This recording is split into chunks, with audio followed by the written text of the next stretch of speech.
Bismillahirrahmanirrahim. Assalamualaikum warahmatullahi wabarakatuh.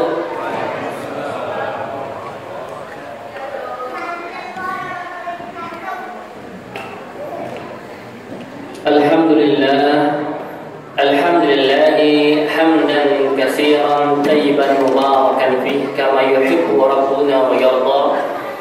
Asyhadu an la ilaha illallah wahdahu la syarika lah wa asyhadu anna Muhammadan abduhu wa rasuluhu la nabiyya wa la rasula ba'da. Allahumma salli wa sallim wa barik ala hadzal nabiyyil karim nabiyyina Muhammadin wa ala alihi wa sahbihi ajma'in, amma ba'du. Wa qala Allah ta'ala fi kitabihil karim, a'udzu billahi samil 'alim minasyaitonir rajim, ya ayyuhalladzina amanu taqullaha haqqa tuqatih wa la tamutunna illa wa antum muslimun. Shadaqallahul 'azim. Bapak-bapak, ibu-ibu, hadirin sekalian jamaah Masjid Baitul Ihsan yang insyaallah dimuliakan oleh Allah Subhanahu wa taala. Ketemu lagi dengan saya. Sepekan yang lalu kalau tidak salah saya mengisi kajian subuh di tempat yang sama dengan tema Ramadan dan bulan perjuangan.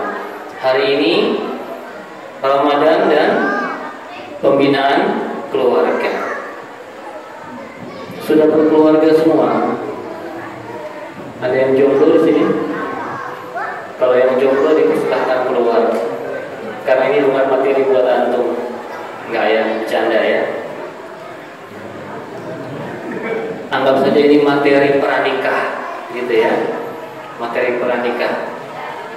Yang anak-anak boleh dengarkan, nggak apa-apa, karena ada hubungan dengan kalian juga nanti. Bapak Ibu sekalian, Ramadan itu selain Syahrul Mubarak, bulan yang penuh keberkahan, juga bulannya tarbiyah, bulannya pendidikan. Apa maksudnya? Ramadan ini kalau diibaratkan anak-anak sekolahan itu seperti sanlat ya, pesantren kilat. Sebulan kita sekolah, kita dilatih, kita training selama 1 bulan. Tujuannya apa?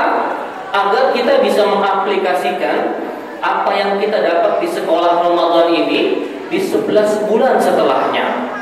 Itu tujuan utamanya. Tapi sayang, sungguh sayang, banyak di antara kita yang Ramadannya ini hampir tidak berbekas, alias begitu-gitu aja. Mungkin ada di antara kita yang sudah berbelas-belas kali Ramadan, bahkan mungkin berpuluh-puluh kali Ramadan, tapi apa yang kita dapat dengan Ramadan kita? Hampir gak ada bekasnya. Padahal jelas Allah Subhanahu wa taala memerintahkan kita ibadah di bulan Ramadan itu agar ada bekasnya, alias mendapatkan goalnya, mendapatkan tujuan Ramadannya, yaitu la'allakum tattaqun. Jadi kalau antum, Bapak Ibu sekalian semua tidak tattaqun, tidak menjadi orang yang bertakwa, boleh jadi Ramadan kita yang telah lalu itu tidak sukses. Dan boleh jadi gara-gara itulah, gara-gara Ramadan kemarin yang kurang sukses itu, Allah kembali mempertemukan kita dengan Ramadan tahun ini. Karena yang kemarin itu masih banyak belang-belangnya, belang betongnya, masih banyak tidak ikhlasnya, masih banyak ibadah-ibadah yang tidak kita lakukannya. Kita menganggap Ramadan ini hanya ritual saja tiap tahun, ya begini-begini aja. Memang Ramadan itu tidak pernah berubah dari zaman disyariatkan pertama. Pekan lalu saya ngomong syariat puasa itu diturunkan pada tahun kedua Hijriah di bulan Sya'ban, dan sampai saat ini itu begitu-begitu aja, tidak ada perubahan. Permasalahannya, apakah kita menjadi orang-orang yang sukses dalam Ramadan. Kita dan keluarga kita. Allah Subhanahu wa taala berfirman dalam surat At-Tahrim ayat 6, A'udzubillahi minasyaitonirrajim, ya ayyuhalladzina amanu qu anfusakum wa ahlikum nara. Wahai orang yang beriman, jagalah dirimu dan keluargamu dari api neraka. Waquduhan nas wal hijarah, yang bahan bakarnya itu, bahan baku nerakanya itu manusia dan batu. Alaiha malaikatun ghiladun shidadun la ya'sunallah ma amaruhum wa yaf'aluna ma yu'marun. Begitu kata Allah. Neraka itu di dalamnya ada penjaganya malaikat yang keras dan kasar, yang tunduk kepada perintah Allah dan tidak pernah menolak perintah Allah. Bolehkah kita menakut-nakuti anak kita dengan siksa neraka? Bapak, Ibu, boleh nggak? Sangat boleh.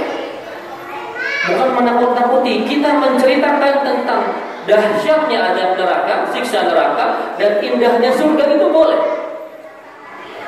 Karena itu Allah melukiskan banyak tentang neraka, tentang surga dalam Al-Quran. Boleh kita menceritakan kepada anak-anak kita, nah nanti kalau kamu nggak sholat, kamu bisa masuk neraka. Nah, neraka itu panasnya luar biasa. Kalau kamu pakai sendalnya neraka tuh, terompahnya neraka, itu tubuh kamu akan hancur dulu karena kepanasan. Nah, nanti di neraka, kalau kamu kehausan, tidak ada minuman lagi selain darah dan nanah. Nah, nanti kalau kamu kelaparan di neraka, tidak ada makanan kecuali makanan buah-buah yang berduri. Itu kata Al-Quran. Jadi boleh Bapak ceritakan kepada anak-anak agar mereka takut kepada api neraka. Karena itu Ramadan kali ini adalah momen yang tepat untuk kita membina keluarga kita. Ramadan punya 3 hikmah.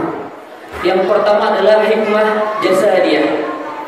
Ini hikmah yang sudah diteliti oleh para ahli medis bahwa puasa itu menyehatkan. Ada hadis yang masih ikhtilaf, sumu fatasibu katanya. Puasalah maka engkau akan sehat. Walaupun itu masih ikhtilaf, masih diperdebatkan. Karena ulama tidak suka kalau kita berpuasa bukan karena Allah. Gua pengen puasa biar sehat, biar kurus. Boleh enggak? Jangan. Puasa harus lillah dulu karena Allah. Nanti bonusnya mau tambah langsing, mau tambah sehat, ya udah itu bonus. Tapi niatnya luruskan. Puasa lillahi ta'ala. Bukan untuk puasa diet, bukan untuk puasa karena untuk kesehatan, bukan. Tapi puasanya lillahi ta'ala. Tapi ahli medis menyimpulkan bahwa puasa itu menyehatkan. Tidak ada orang sakit gara-gara puasa Ramadan. Yang kedua adalah hikmah ruhiyah. Puasa harus membekas kepada ruh kita. Apa? Maksudnya adalah ruh kita ini akan terbiasa melakukan ketakwaan. Di puasa kita digembleng untuk qiyamul lail seperti ini. Nanti setelah puasa jangan bablas, tetap ada qiyamul lail walaupun waktunya diganti sepertiga malam. Puasa mengajarkan kepada kita untuk rajin tilawah, baca Quran. Nanti setelah Ramadan juga jangan bablas lagi, tetap harus tilawah. Puasa mengajarkan kita untuk rajin bersedekah. Nanti setelah Ramadan juga harus seperti itu. Itu makna ruhiyah. Yang ketiga, makna ijtimaiyah, makna kebersamaan. Nah, ada 2 ini. Ada kebersamaan dalam keluarga, ada kebersamaan dalam lingkungan kita. Kita ngomong sekarang tentang keluarga. Yang dulu-dulu mungkin jarang ngumpul sama keluarga, jarang makan semeja makan. Nah, di bulan puasa ini minimal kita 2 kali ya, atau mungkin sekali kalau yang buka puasanya nggak keburu pasti di kantor. Minimal kita sekali bersama-sama anak-anak kita, anak istri kita berkumpul di meja makan, sahur bareng. Atau kalau bisa tambah buka puasa bareng. 2 kali kita berkumpul bersama keluarga kita di meja makan. Kalau umat lain itu bagus sekali adabnya. Sebelum makan, bapaknya berbicara, anak-anakku, istriku, mari sama-sama kita berdoa sebelum kita makan. Mimpin doa mereka. Tapi orang Islam jarang sekali melakukan itu. Padahal di bulan Ramadan ini banyak waktu mustajab berdoa. Ini yang sering kita lolos.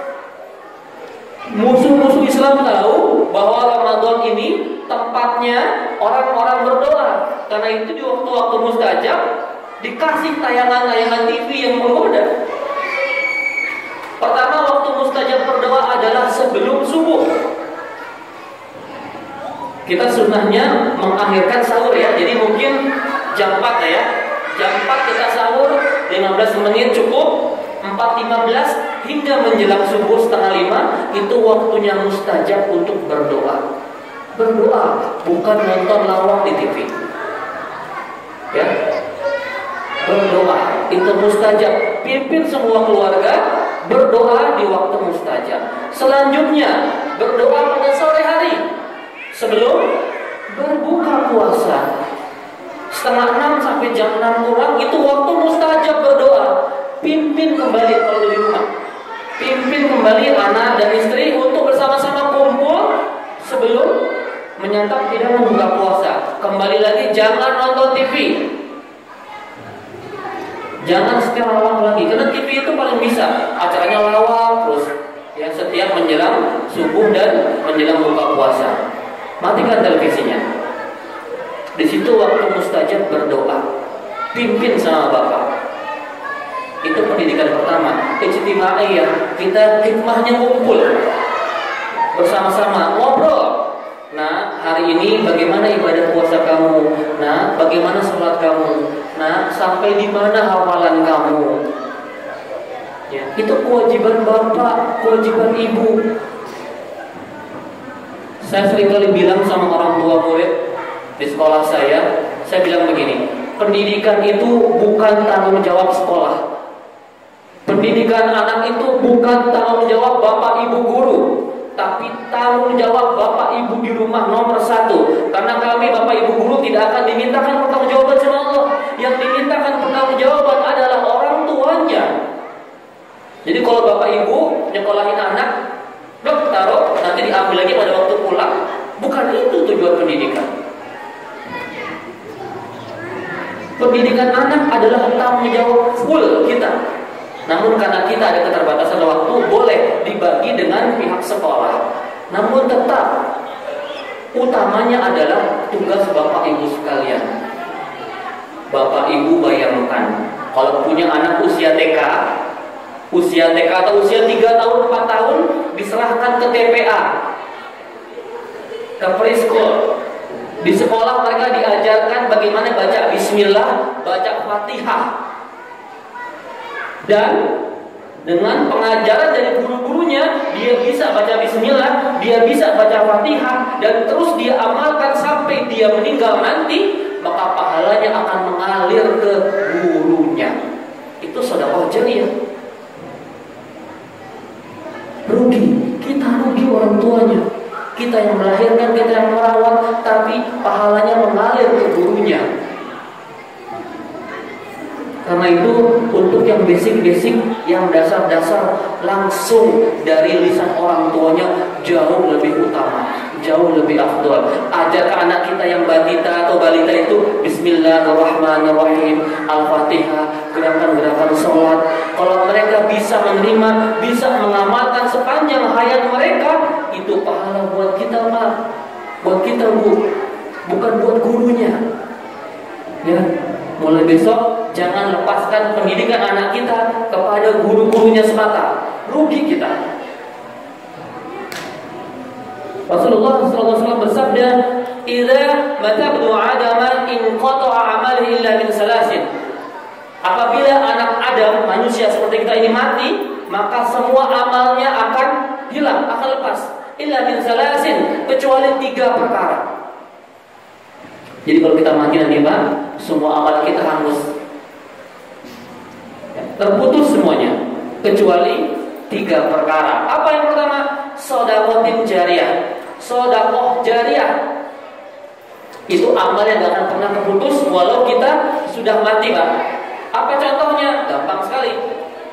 Bapak nyumbang karpet masjid Baitul Ihsan ini 1 gulung misalkan. Selama karpet itu dipakai terus untuk orang sholat, walaupun Bapak sudah meninggal dunia, maka itu akan menjadi passive income, passive reward, pahala yang mengalir terus walaupun kita nggak akan ngapain lagi. Sedekah jariyah. Atau menyumbang Al-Quran buat masjid. Selama Al-Quran itu dibaca oleh jamaah masjid, pahalanya akan terus mengalir kepada bapak dan ibu walaupun sudah meninggal kita. Nyumbang masjid, selama masjid ini dipakai untuk ibadah kepada Allah, akan terus mengalir pahalanya buat yang menyumbang. Itu namanya sedekah jariyah. Dan tidak hanya yang berhubungan dengan ibadah ya, nyumbang jalan, ya, nyumbang penerangan komplek misalkan. Selama itu dinikmati oleh orang banyak, maka itu menjadi pahala yang mengalir terus buat bapak ibu. Yang kedua apa? Au ilmin yuntafa'u bihi, ilmu yang manfaat. Nah, bapak ibu nggak perlu jadi ulama, nggak perlu jadi orang alim yang banyak ilmunya untuk berdakwah, tidak.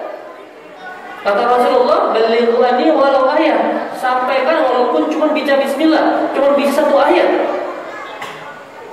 Karena ilmu yang bermanfaat itu sedekah jariyah buat kita. Tadi saya bilang, kalau bapak mengajarkan bismillahirrahmanirrahim kepada anak bapak, dan dia bisa, dan dia mengamalkan basmalah itu sampai nanti dia meninggal, maka pahalanya akan terus mengalir gara-gara ilmu yang cuma bismillah itu. Ilmu yang bermanfaat. Gak perlu banyak-banyak, tapi bermanfaat. Itu pasif reward juga.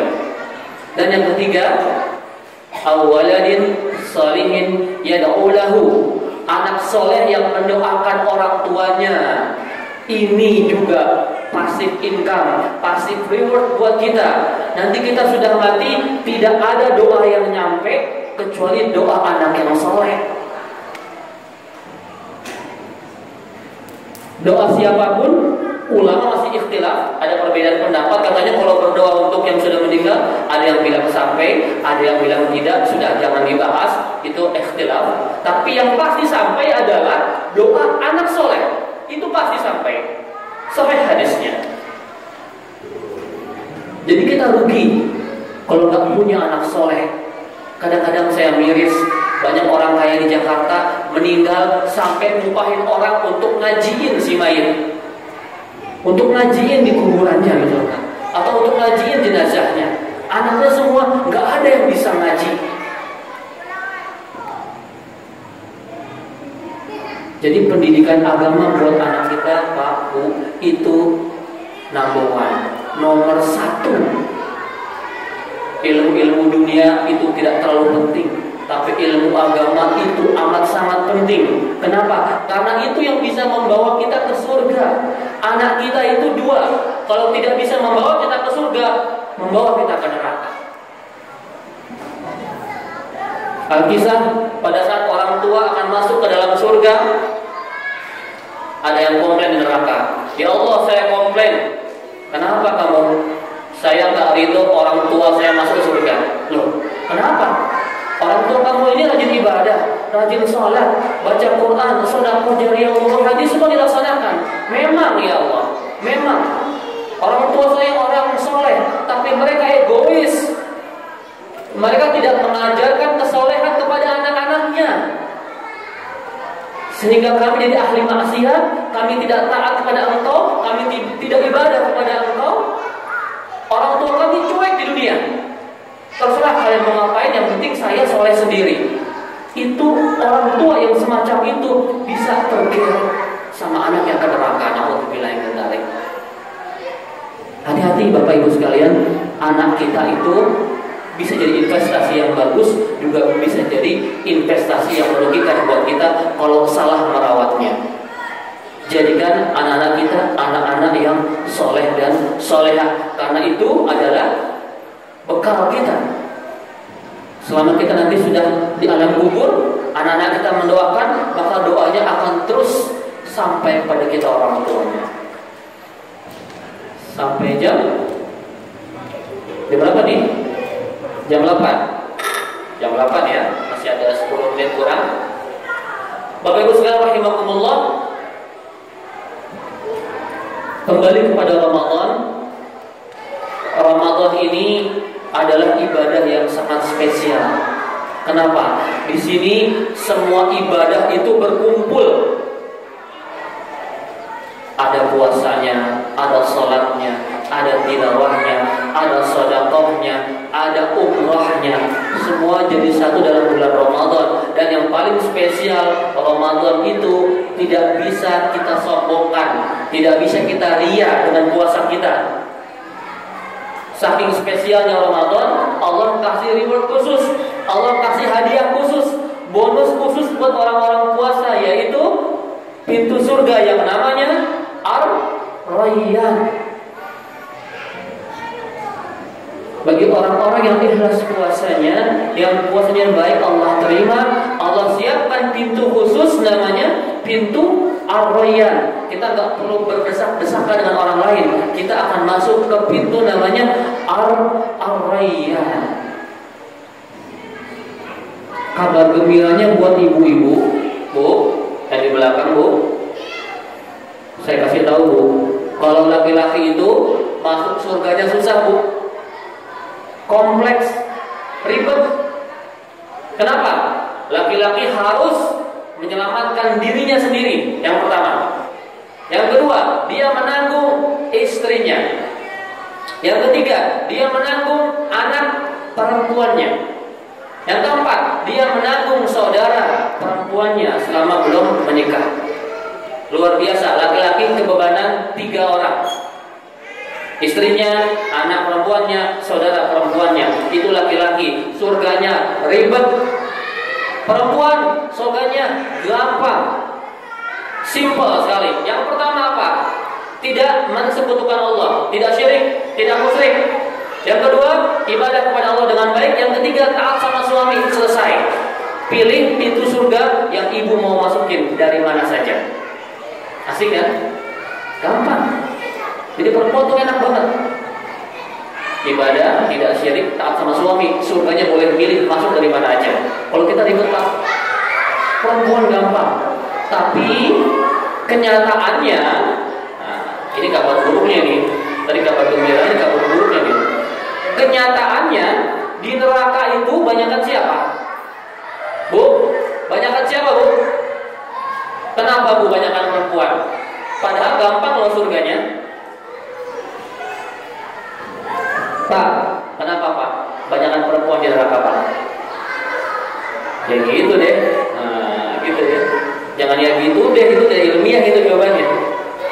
Al-Kisah Rasulullah pernah touring, diajak keliling sama Jibril melihat surga dan neraka. Dalam satu tempat Rasul berhenti, nanya sama Jibril, "Wahai Jibril, itu kenapa mereka?"